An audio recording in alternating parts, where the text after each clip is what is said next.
Anyway, I can't go on with you anymore. Look at me now. I've got a mistress 10 years younger than me who just had my baby. Go ahead and get out. Let's get a divorce. I gave a smirk at those words.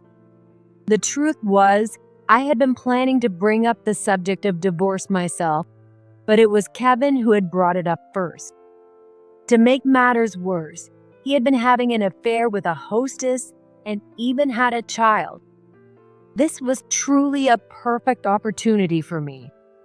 Fine, here are the divorce papers. I took the divorce papers I had already prepared out of my bag and handed them to Kevin. After telling him I had already filled in my part, I headed straight to my parents' house to consult my father about something. The next day, when I returned to Kevin with my father, just as I expected, my father-in-law, John, was scolding him harshly. You know what you've done? If you betray Ashley, you'll have to give up this shop too. What do you mean by that? Kevin seemed not to understand. He didn't know what my role in this shop was. I am Ashley Smith, 35 years old. Currently, I help out at the restaurant I married into. My mother passed away when I was young, and I was raised in a single-parent household by my father. I had worked part-time at this restaurant since my university days. At that time, Kevin, who worked as the successor to the shop, confessed his feelings for me and we started dating. However, Kevin, who was the same age as me, started working at the restaurant right after high school, but he was often absent. It wasn't that he was physically weak, but he would take off 2 to 3 days a week. Eventually, I had to fill in for him, and as a result, I was liked by the store manager and his wife, who were now my in-laws. Then, before I graduated from university, Kevin proposed to me, and my in-laws were thrilled that I would become their daughter-in-law. Although Kevin was unreliable, I loved his kind personality, and I respected my in-laws as I had worked with them for 4 years at the restaurant. I had actually planned to help my father with his business after graduation, but after consulting with him, I decided to marry and help out at the restaurant. However, after we got married, Kevin completely changed from the kind person I knew. He began to treat me, his wife, with disdain, as though I was beneath him. I'm the successor to this restaurant. Eventually, I'll be the manager. So as my wife, you should follow all my orders here. I was shocked when he said this on our first day back to work after the wedding. Had the Kevin I knew before marriage been a facade all along? What's going on with you, Kevin? I know your father is the manager of the shop, and one day you'll take over, but that's still a long way off. At the time, we were both 23, and my in-laws were around 50. It seemed too early to consider Kevin as the future manager. But no matter what I said, Kevin wouldn't listen. Even though we're young, we're already married. So Ashley, you need to stop thinking like you're still just a part-timer and start acting like my wife and doing things as I say. He said he was the successor, and now that he had a wife, he wanted to be the center of running the shop. I didn't know Kevin had such an old-fashioned mindset. But the thing was, the shop was. No, if I said that, he would probably just get defensive. I felt it would be better not to hurt his pride, seeing how he had completely changed after marriage. So, I decided to follow his orders for the time being. Since then, I thought I'd be trained on the job, but Kevin simply made me do all the menial tasks. He barely did any work himself, just ordered me to do the cleaning and washing dishes. My in-laws would scold him, but Kevin just arrogantly ignored them. Ashley has become part of the family. Of course, she has to work hard. Sitting with his arms crossed, Kevin said this. and my in-laws just looked at him in disbelief. That's such an old-fashioned way of thinking. Ashley has been doing just fine. That's right. If you keep saying things like that, even Ashley will give up. I felt deeply grateful for my in-laws' support. But Kevin didn't listen to them and suddenly shouted angrily. Shut up. If you keep spoiling Ashley like this, she'll turn into a worthless wife. Marriage is all about setting things straight from the start. With that, Kevin stormed out of the store. My in-laws sighed deeply and came over to me. Ashley, I don't know how to apologize. Our only son, we spoiled him, and now you're suffering because of it. No, please, don't bow down, John. When I get home, I'll talk things through with Kevin again. I think he has his own reasons for doing what he's doing. I was overwhelmed by my in-laws' repeated apologies, and I tried my best to make things settle down peacefully. After cleaning up the shop with my in-laws, I quickly made my way home. But when I entered the house, another shocking sight awaited me.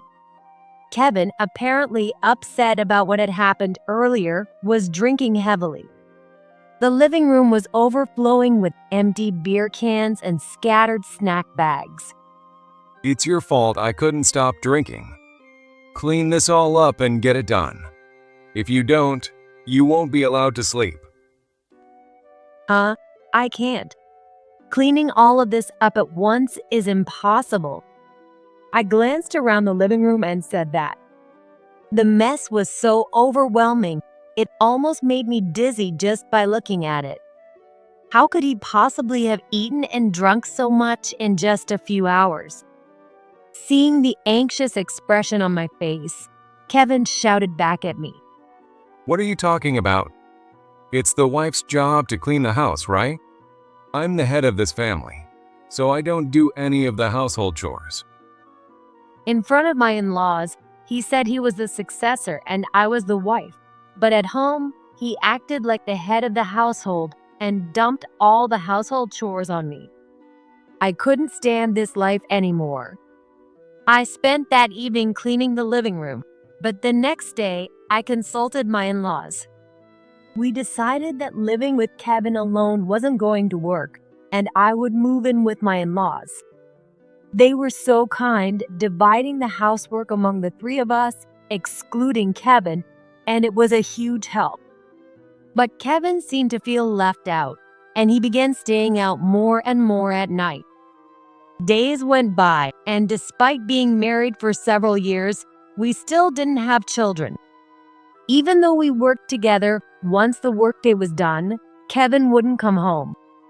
My in-laws, concerned, said to me, We can't keep going like this. You're still young, Ashley. Maybe it's time to cut ties with that guy and live your life freely. That's right. Ashley, are you staying with Kevin because you're worried about us? If that's the case, don't worry about us. You should think about your own happiness more. I felt so touched by their thoughtfulness. Indeed, there were times I had considered divorce. But I couldn't betray my kind in-laws who had treated me so well. John, Susan, thank you. But even though Kevin stays out a lot, he's doing a better job at work than before. So I think he's starting to feel the responsibility of being the successor. That's why I want to believe in him and continue supporting him. My in-laws were moved to tears by my words. Kevin had indeed stopped taking so many days off from work compared to before marriage. If I kept believing in him, the times he stayed out would eventually decrease. For the sake of my kind in-laws, I would continue to do my best as a wife. I thought this way and kept trying.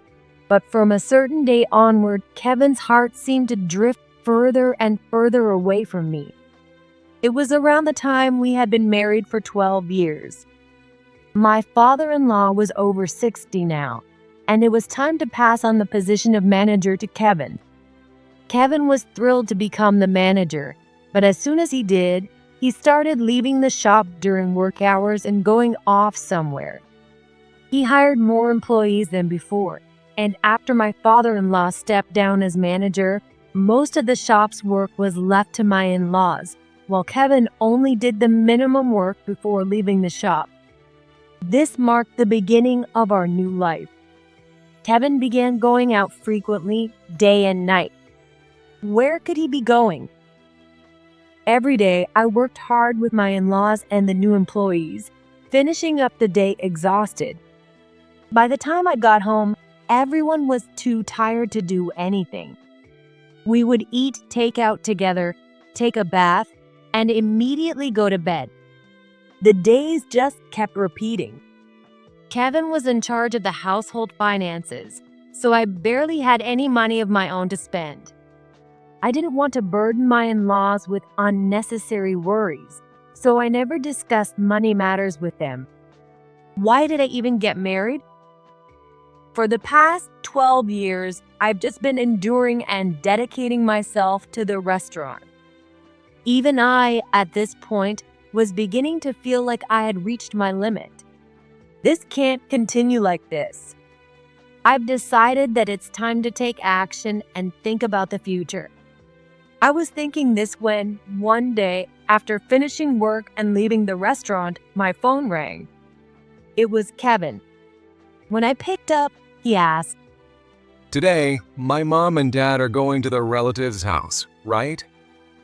"Yes, but why do you ask?" Actually, I need to talk to you. Come to the place I'm about to tell you. Oh, and keep it a secret from my parents. I wondered if he had something he didn't want my in-laws to know. Kevin spoke in a low voice, as if he didn't want anyone around to hear. I asked him what it was, but he said he'd explain later, so I headed to the place he told me. When I arrived at the meeting spot, Kevin was waving at me, saying, "Over here." There was another woman with him, holding a newborn baby. Who could she be? She looked to be in her mid-20s, and then it hit me. Could she possibly be? Before I could ask, Kevin spoke first. Actually, this is Amy. She's been working at the nightclub I've been going to for the past 2 years. And well, this baby is mine. What? For a moment, I couldn't process what Kevin had said, and everything around me went dark. Then the woman, Amy, looked at me and suddenly shouted at me. "You didn't hear me? Are you hard of hearing? I'm the one who had Kevin's baby. You must have heard me now that I'm saying it so loudly." There was no need to shout so loudly. It made me feel like I was being looked down upon, and it irritated me. Yes, I understand. It's just, I couldn't process it all at once when you said something like that. As I spoke, I slowly began to regain my composure. I turned to Kevin and began questioning him for more details. Is she one of the girls who works at the nightclub? Does that mean she's a hostess? You've been going to a place like that without coming home? Kevin avoided my gaze, his face showing a bitter expression. After thinking for a moment, he reluctantly opened his mouth. Well, it couldn't be helped. You were always so focused on the restaurant. And when I came home, you were always close with my parents. I felt left out all the time. So, I worked hard to make money to go out and distract myself. What? The restaurant belongs to the whole family, so of course we should all help out and work together. And your parents have always treated me well, so I've gotten along with them. You really thought like that? I could only feel despair towards Kevin. We had all worked together to support the restaurant, and I had gotten along with my in-laws. And yet, he was unhappy about it all. As I looked at Kevin with eyes full of despair, he responded with an almost defiant tone. Anyway, I can't do this anymore. Now look at me. I've got a mistress 10 years younger than me who had my baby. Get out and let's get a divorce. I couldn't help but give a smug smile at his words. The truth is, I had been planning to bring up divorce myself, but Kevin beat me to it. Of all things, he had an affair with a nightclub staff member and even had a child with her. This was truly a perfect opportunity for me. Fine, here are the divorce papers. I took out the divorce papers I had already prepared from my bag and handed them to Kevin. He looked at them for a moment, then widened his eyes, but quickly regained his composure and grinned. Oh, you're prepared, huh? So you've already decided that you can't go on with me either. Maybe. I'm not sure. But if you regret it later, that's on you. Huh? What do you mean by that? Kevin looked at me with a puzzled expression, but I had no intention of answering his question. Then Amy interrupted with a sarcastic smile. Isn't that just a case of sour grapes? You don't have kids, so you're just jealous. Kevin, in response, laughed and said, I see. I thought to myself, let them laugh as much as they want for now. With that, I left them with one last statement. I've already filled in my part on the divorce papers, so make sure to sign and submit them soon. Goodbye. Kevin tilted his head slightly as he watched me leave. I wondered if he thought things were settled, as he didn't say anything in response and looked relieved. I then went straight to my dad. Normally, I would have stopped to say goodbye to my in-laws, but I thought it was better to consult with my reliable dad first. It had been a while since I had been back home. We were both so busy that we hardly ever contacted each other. I rang the doorbell, and my dad opened the front door. He looked at me with a puzzled expression and said, What's going on, Ashley? At this hour? Sorry, Dad. Actually, there's something I need to talk to you about. Don't you have work tomorrow? Well, it seems like something's going on, so come in and I'll listen. Since it was unusual for me to show up unannounced, my dad must have sensed that something was wrong. After being let inside, I took a deep breath and waited until I was calm before starting to speak. I hadn't had a chance to talk to my dad in a long time, so I had to start from a long time ago. First, I told him about Kevin starting to leave the house often after we began living with my in-laws. Then I explained that since becoming manager a few months ago, he had been absent from work more often, and that he had fathered a child with his mistress. As I explained all of this, I could feel my dad's expression slowly hardening. Among all of this, the moment my dad looked the most upset was when I mentioned the affair. Once my dad realized something, he took a deep breath to calm himself. It seemed like he was trying to gather his thoughts. After a moment, my dad, having regained his composure, said calmly, Well then, tomorrow morning, let's go to that shop and talk things out with Kevin. We'll need his parents involved as well. I'd appreciate that. I'm really glad I talked to you, Dad. You're the only one who can think things through calmly in situations like this. I was truly grateful to have such a dependable dad. The next morning, I went with my dad to my in-laws' shop. Since they were still setting up, we tried to enter through the back door, but we could hear my in-laws talking from inside. What?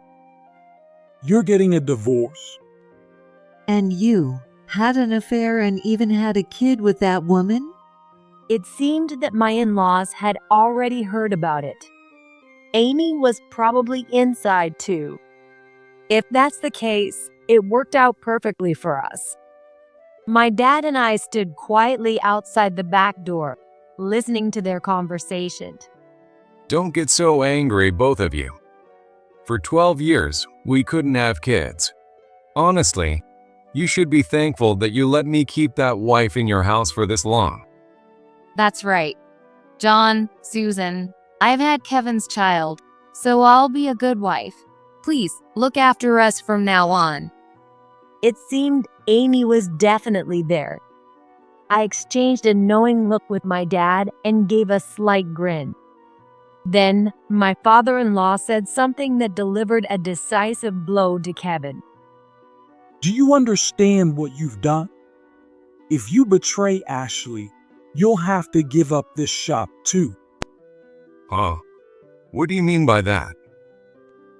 Kevin responded in a feigned, confused tone, and my father-in-law, clearly disappointed, replied, You didn't know? Ashley is. Before my father-in-law could finish, my dad knocked on the back door, signaling that it was time to go in. It was my mom who opened the door. Oh, the president. And Ashley is with you too, Mr. Smith. No, please don't be so formal, Susan. I'm sorry to interrupt you while you're busy. No, it's all right. I don't know how to apologize for all of this. I'm truly sorry. My father-in-law came out to the back door while saying this, bowing deeply.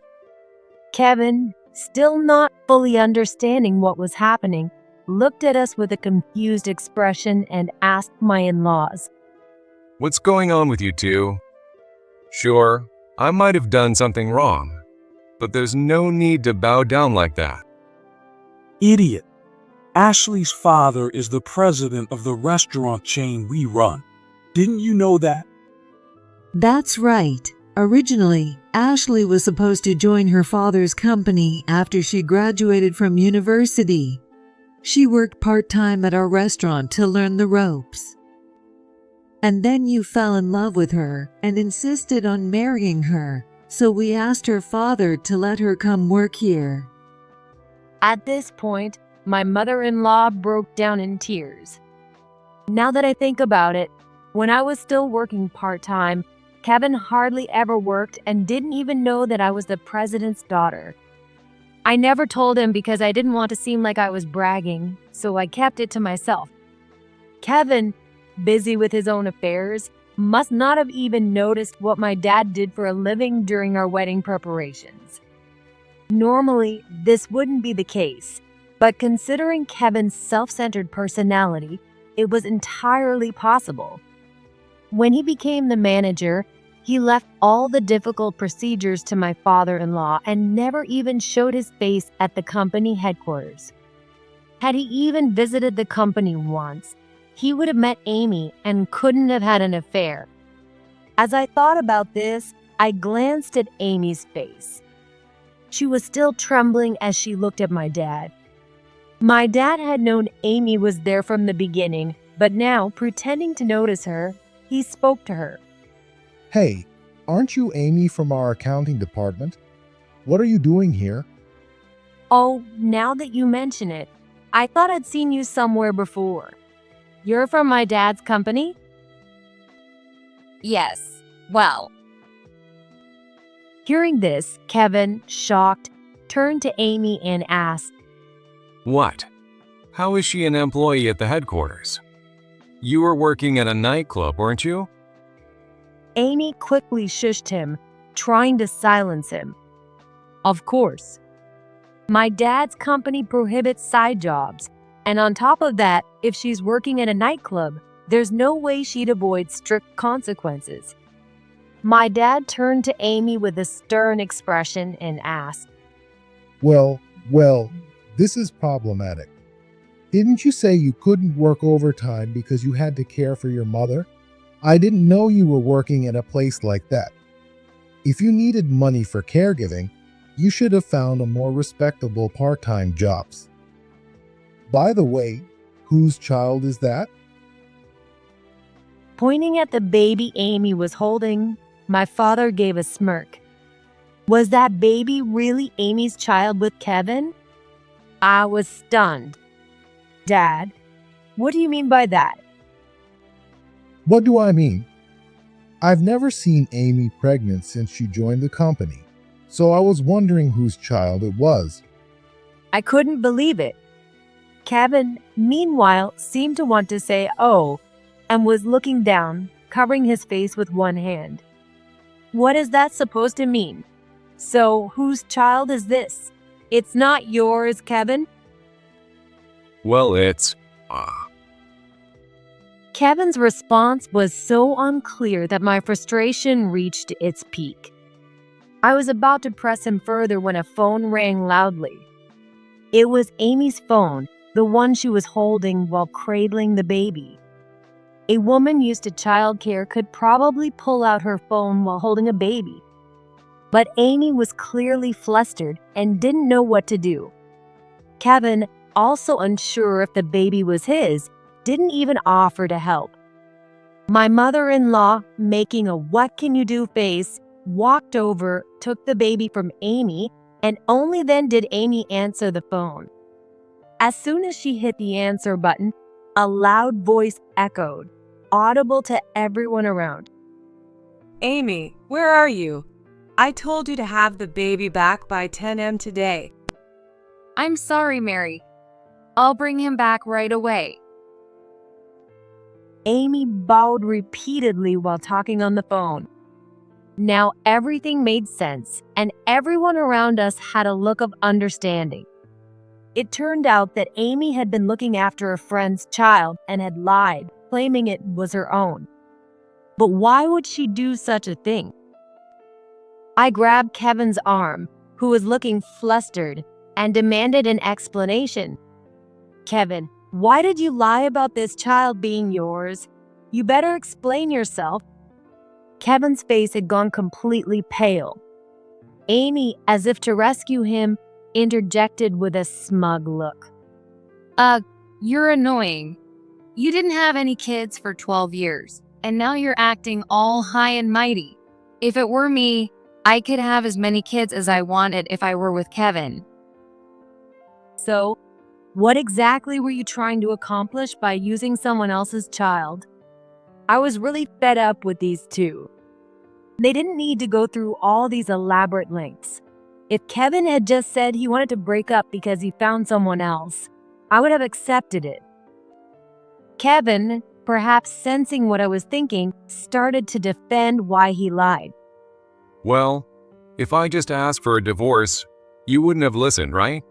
So, I thought if I said I had a kid, you'd give up and leave. Kevin's overly confident explanation made me want to laugh out loud. To bring someone else's child into this and put on such a performance, he really was making a mountain out of a molehill. Are you seriously this naive? The reason we didn't have kids in these 12 years is because you barely ever came home. You neglected me so much that even if you had said you wanted a divorce, I wouldn't have cared to keep you around. At this point, the baby's real mother must have been furious. When I glanced at Amy, she was still staring at her phone with a blank expression. It seemed she had forgotten something important, so I decided to speak up. Well, it looks like you've already filed the divorce papers, so go ahead and get remarried if you want. But don't you think you should return the kid to Mary soon? Oh, right. Amy suddenly shouted, as if she had just remembered, and then a loud voice echoed from her phone. Enough. I'm coming over there, so tell me where you are. Did you forget the call's still active? I've heard everything. How dare you use my child for something like this? Oh no, I messed up. Amy seemed like quite the airhead. Kevin, trying to calm her down, put a hand on her shoulder. Come on, calm down, Amy. We can get married now, and I'll make sure to take care of you as the manager's wife. Amy smiled, her mood lightening at his words, but she still hadn't noticed the piercing glares coming from everyone around her. Feeling that Amy was not someone with whom any productive conversation could happen, my father-in-law looked at Kevin and stated the facts clearly. Kevin, as you know, this restaurant was originally opened by me as a Western-style restaurant. But due to financial difficulties, We couldn't keep it running. That's when Ashley's father stepped in and helped us turn it into a restaurant chain. So, if you divorce Ashley, this place is done for. What? What do you mean the restaurant is closing? Then what happens to me? Kevin's face began to pale. But as he showed a sad expression, my father said calmly, No, the restaurant will continue, John. Kevin's face lit up when he heard my father's words. Wait, really? That's great. Wow, the president is so generous. You know, work and family matters are totally separate, right? He said this while celebrating with Amy, both of them holding hands. However, the celebration was short-lived. My father, smiling wryly, turned to Kevin and said, Kevin, I think you're misunderstanding something. The restaurant will continue, but it'll be your parents who keep running it. They're still in their 60s, young enough to handle it. And since it became part of our chain, your parents have been doing an excellent job. Unfortunately, you'll have to leave. That's right. I assume you weren't thinking of working under your ex-wife, were you? I'll be taking over the company as my father's right hand, so there's no way I'm leaving a betrayer like you in charge here. My father and I, now firmly attacking him, left Kevin completely speechless. Then my father also gave Amy a stern warning. And Amy, you should already know this, but we can't continue employing someone who's violating company policy by working a side job at a night establishment. So you'll have to leave the company as well. With both Kevin and Amy facing unemployment, I couldn't help but wonder how they would survive. Amy's face started to turn pale. Kevin, seeing her like this, looked at her with concern and said, Amy, are you okay? I'll do anything for you. Even if we get kicked out of this place, I'll find us a good job somewhere else. Don't worry about it. He reached out to touch her, but Amy quickly swatted his hand away. Shut up. Who would want to deal with a washed-up guy like you who's been fired? I only stayed with you because I thought being a restaurant chain manager meant good money, but I don't need you anymore. Amy had finally dropped her facade. As we were about to leave the restaurant, Amy's senior, Mary, came rushing over. Give me my kid back. I knew something was off. When I heard that my husband's parents had collapsed and I needed to go to the in-laws' house, I thought it was strange that Amy would suddenly offer to look after my child. With complaints flying, Mary pulled her by the arm while cradling the child in the other. Amy would have to pay for the emotional distress caused by her affair. But according to my dad, they had Amy's phone number and her family's contact information saved at the company.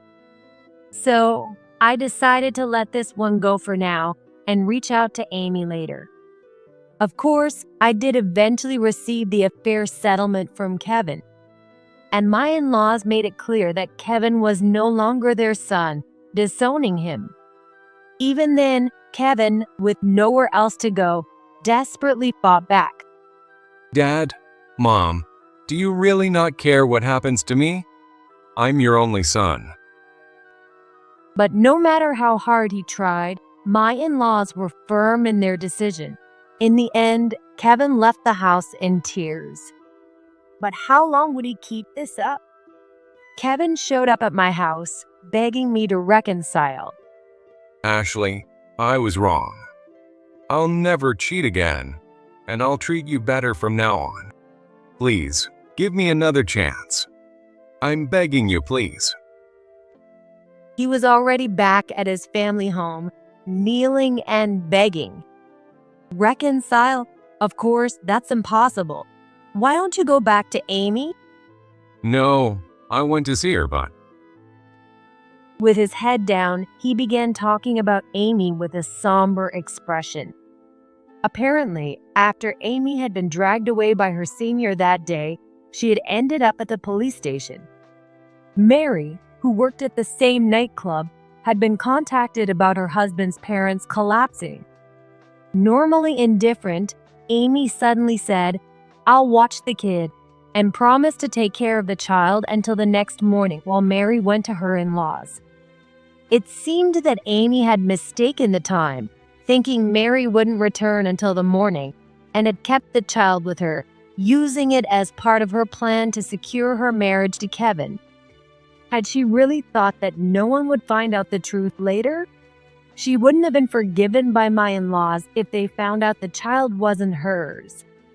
Such a foolish move. Mary, claiming that taking the child was an act of abduction, took Amy to the police. Apparently, after being interrogated, she was released quickly. But when I went to see her, she threw things at me and told me never to come back, saying it would just remind her of unpleasant memories. She kept mocking me for being jobless, but after that, she was singled out by her senior coworkers, had to quit the nightclub, and now she's unemployed too. No one is going to deal with someone like that. Kevin said this with a grimace, as if chewing on a bitter pill. I sighed deeply, replying, "So, you came to me because you have nowhere else to go." Goodbye then. Do you want me to throw something at you again, or are you going to leave? My dad, holding a large amount of salt behind me, turned to Kevin and said, Bob, salt? I'm not a slug. It's just a joke, but I've already contacted the lawyer. I've asked for a restraining order to make sure you stop harassing Ashley. Now, if you understand, get out of here. I'll really throw the salt at you. Yes, I'm sorry. Kevin, sweating nervously, fled in a hurry. My dad, who is usually calm, can be pretty intimidating when angry. Afterward, I contacted Amy using the phone number we had saved from the company to demand compensation for emotional distress. In the end, Kevin ran back to Amy. When I brought up the topic of the settlement with Amy, she said, "I'm unemployed, so I don't have the money for that. On top of that, now I have a freeloading man living with me." So, I contacted Amy's parents and demanded the settlement from them instead. Her parents came to our house right away, apologizing profusely. They agreed to pay the settlement in advance. And while I will make sure Amy pays it back over time, I told them that she will never set foot in our house again. Kevin and Amy. Both of them were unemployed, and on top of that, Amy would now have to repay her parents for the settlement. It was clear that they would have to live in poverty for a while. Now that everything had been resolved, I made a request to my dad. I asked him to keep me as a staff member at the chain restaurant where my former in-laws worked. They had done so much for me over the years, and I wanted to give back. I thought it might be a difficult request, considering I was set to take over, but my father agreed without hesitation. Of course. I figured you'd say that. I'll make sure to pick a good successor from the team. Are you sure, Dad? Yeah, I'm still young, so there's no need for a successor right away. I'll keep going strong for a while. Don't worry, Ashley. Just do what you want. My dad answered with a smile. Tears began to well up in my eyes. Thank you, Dad. I returned to the restaurant where I had worked for so long. My former in-laws. No, the manager and his wife were overjoyed and in tears. Ashley, thank you for coming back. We've caused you so much trouble because of that son of ours. No. No matter how tough things got, I could get through it thanks to both of you. From now on, think of me as your daughter, and please let me continue working with you. Are you sure you really want that? We couldn't be more grateful. Thank you so much, Ashley. Tears filled my mother-in-law's eyes. I had worked hard at this restaurant since my student days. There have been many happy times and many tough ones. And from now on, I want to continue living with these two people who have taken such good care of me.